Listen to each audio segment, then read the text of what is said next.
Hi welcome to my channel cooking tasty recipe ఛానల్కి స్వాగతం అండి. ఈరోజు జొన్న ఇడ్లీ ఎలా తయారు చేసుకోవాలో ఈ వీడియోలో చూపిస్తున్నాను. నేను 1 కేజీ జొన్నల్ని శుభ్రంగా రాళ్ళు కానీ ఇలా తాలు గింజలు అంటారు కదండి, అవన్నీ ఏమీ లేకుండా జల్లించుకున్నాను.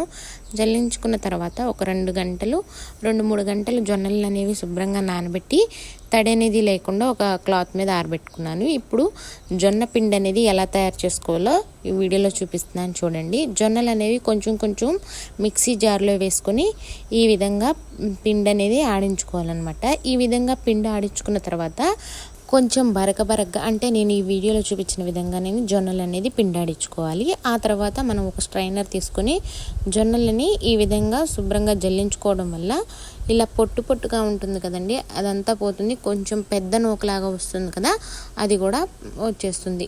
ఈ విధంగా వచ్చిన పిండిని మళ్ళీ మనం ఒకసారి ఫైనల్లో ఒకసారి మిక్సీ వేసుకొని మరొకసారి జల్లించుకుంటే జొన్న రవ్వ అనేది తయారవుతుంది. ఈ విధంగా కేజీ జొన్నలని ముందుగానే నేను ఈ జొన్న పిండి తయారు చేసుకున్నాను అనమాట.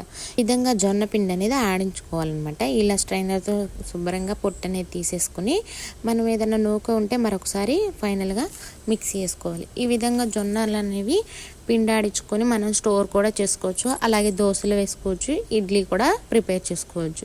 ఈ విధంగా ఉండాలండి జొన్న రవ్వ అనేది. ఈ విధంగా ఉంటే ఇడ్లీ చాలా స్మూత్గాను చాలా బాగుంటుంది. ఈ విధంగా తయారు చేసిన జొన్న పిండిని నేను ఒక 3 కప్పుల వరకు జొన్న పిండి అనేది తీసుకుంటున్నాను.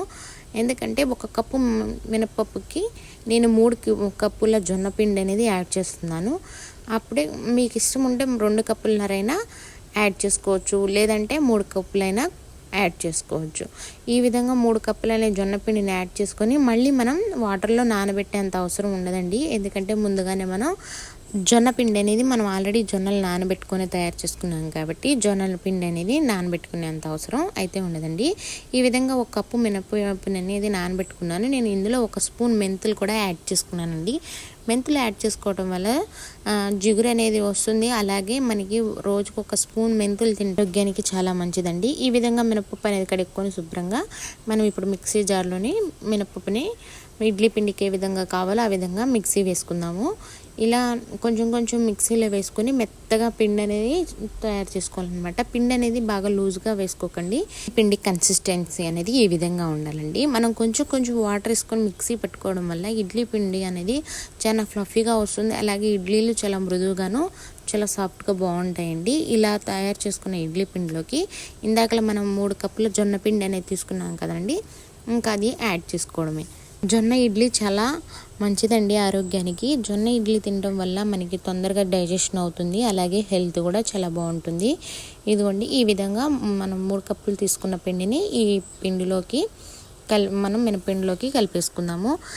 జొన్న పిండి అనేది ఈ మినపప్పు జిగురులోకి బాగా కలిసే విధంగా బాగా కలుపుకోవాలి. ఈ వీడియోలో చూపిస్తున్నట్టు జొన్న పిండిని ఈ విధంగా కలపడం వల్ల ఒక 10 to 15 మినిట్స్ వరకు బీట్ చేయడం వల్ల ఇడ్లీ అనేవి చాలా మృదువుగాను అలాగే ఇడ్లీ పిండి బాగా పొంగుతుందండి. ఈ విధంగా మనం బీట్ చేయాలన్నమాట. ఇలా బీట్ చేయడం వల్ల ఇడ్లీ అనేవి బాగా పులుస్తుంది, పిండి బాగుంటుంది. ఇలా కలిపిన దాంట్లోకి 1 స్పూన్ సాల్ట్ అనేది యాడ్ చేసుకోవాలి. అలాగే పిండి కన్సిస్టెన్సీ అనేది మన రవ్వ ఇడ్లీ ఎలా అయితే ఉంటుందో అలా ఉండాలండి. కొంచెం పిండి గట్టిగా ఉంది కాబట్టి నేను ఈ పిండిలోకి కొంచెం వాటర్ అనేవి యాడ్ చేసుకొని మరి ఒక 5 నిమిషాల వరకు బీట్ చేసుకుంటున్నాను. ఇలా బీట్ చేసుకున్న పిండిలోకి 1 స్పూన్ ఉప్పు అనేది నేను ముందుగానే యాడ్ చేసుకుంటున్నాను. ఇలా బీట్ చేసుకోవాలండి. ఈ వీడియోలో చూపించిన విధంగా బీట్ చేసుకుంటే బాగుంటుంది ఇడ్లీ పిండి. మనం ఉప్పు కూడా యాడ్ చేసుకున్నాం కదండి, ఈ ఉప్పు అనేది కూడా ఈ పిండిలోకి అంతా కలిసేలాగా కలుపుకొని ఇలా పెట్టుకొని ఓవర్ నైట్ అన్నా ఉంచుకోలేదు, 4 hours తర్వాత అయినా మనం ఇడ్లీ వేసుకోవచ్చు. నేను ఒక నైట్ తర్వాత ఎర్లీ మార్నింగ్ ఇడ్లీ పిండిని ఈ విధంగా కలుపుతున్నాను. చూసారు కదండి ఎంతో బాగా పులుసుందో జొన్న ఇడ్లీకి పిండి. ఈ విధంగా పిండి అనేది తయారు చేసుకొని మనం ఇప్పుడు ఇడ్లీ తయారు చేసుకుందాము. ఈ విధంగా మరొకసారి కలుపుకొని పిండిని బీట్ చేసుకోవడం వల్ల మొత్తం పిండి అనేది సమానంగా ఉప్పు అలాగే ఈ పులిసిన పిండి అనేది బాగా కలుస్తుంది. ఇడ్లీ తయారు చేసుకుందాము. ఇడ్లీ రేకులకి నూనె కానీ నెయ్యి కానీ లేదంటే తడి ఇడ్లీ రేకుల మీద ఇడ్లీ వేసుకుంటే ఇడ్లీలు అనేవి ప్లేట్లు కంటుకోకుండా మంచిగా వస్తాయండి. ఈ విధంగా ప్లేట్లన్నిటికీ నూనె కానీ నెయ్యి కానీ అప్లై చేసుకొని మనం ఇడ్లీ అనేది తయారు చేసుకుందాము. ఇలా ఇడ్లీలన్నిటినీ ఇప్పుడు ఇడ్లీలన్నీ ఇలా స్టాండ్కి రెడీ చేసుకున్న తర్వాత మనం ఆల్రెడీ వాటర్ అనేవి హీట్ చేసుకుని ఉంచుకున్నాం కదండి, అందులోకి ఈ విధంగా ఇడ్లీలని కుక్ చేసుకుందాము. ఆ తర్వాత ఇడ్లీలోకి కావాల్సిన పల్లీ చట్నీని ఈ విధంగా ప్రిపేర్ చేస్తున్నాను. నేను 1 కప్పు పల్లీలు తీసుకొని ఇలా వేయించుకుంటున్నానండి. ఇలా పల్లీలన్నీ వేగిన తర్వాత అదే బండిలోని 2 స్పూన్ల ఆయిల్ అనేవి యాడ్ చేసుకొని కొంచెం కారం ఎక్కువ ఉన్న పచ్చిమిరకాయలు అయితే తక్కువగా వేసుకోండి. ఇవి కారం తక్కువగా ఉన్నాయి కాబట్టి మరి 1 గుప్పెడు పచ్చిమిరకాయలు, 1 స్పూన్ ధనియాలు, 1 స్పూన్ జీలకర్ర అనేవి యాడ్ చేసుకున్నానండి. అలాగే 2 ఇంచుల అల్లం కూడా యాడ్ చేసుకున్నాను. ఇవన్నీ బాగా మగ్గిన తర్వాత కొంచెం చింతపండు అనేది కూడా యాడ్ చేసుకున్నాను. చింతపండు రోస్ట్ చేయడం వల్ల చాలా టేస్టీగా ఉంటుంది. అలాగే పల్లీలు, అలాగే కొన్ని గుప్పెడు పట్నాలు, వేయించి పెట్టుకున్న పచ్చిమిరకాయలు, 1 స్పూను ఉప్పు అనేది యాడ్ చేసుకొని మిక్సీ పట్టుకోవడమే. ఇలా తాలింపు అనేది వేసుకున్న తర్వాత మనం పల్లీ చట్నీ రెడీ అయిపోయింది. ఇప్పుడు జొన్న ఇడ్లీ కూడా రెడీగా ఉన్నాయి. చూసారు కదండి, ఎంతో సాఫ్ట్గాను జొన్న ఇడ్లీ తయారైపోయాయి. మీకు కానీ ఈ వీడియో నచ్చినట్టయితే తప్పకుండా లైక్ చేసి సబ్స్క్రైబ్ చేసుకుంటారు అనుకుంటున్నానండి. నా ఛానల్ నేమ్ వచ్చి కుకింగ్ టేస్టీ రెసిపీ ఛానల్ అండి. చూసారు కదండి, ఈ విధంగా జొన్న ఇడ్లీని ఇలా తయారు చేసుకోవచ్చు. అలాగే జొన్న రవ్వను కూడా మనం స్టోర్ చేసుకోవచ్చండి. మనం జొన్న పిండి అనేది తయారు చేసి పెట్టుకుంటే జొన్న ఇడ్లీ చాలా ఈజీగా తయారు చేసుకోవచ్చండి.